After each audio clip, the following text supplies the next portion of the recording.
Hello everyone, in this video I will show you how to make a bar graph in Google Sheet with multiple sheet of data step by step. First of all, select your data, go to Insert tab, Search and Search type, click drop down menu, find bar chart, see this bar chart, choose your bar chart, then y-axis month or remove, add labels, adjust your labels, customize series, apply to all series, cells.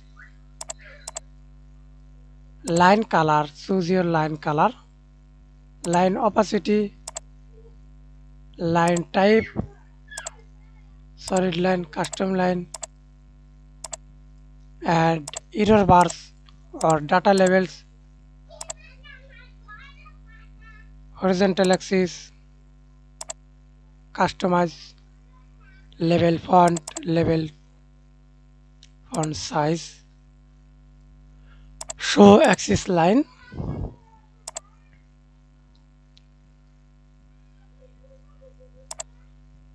add chart axis title, resize the chart,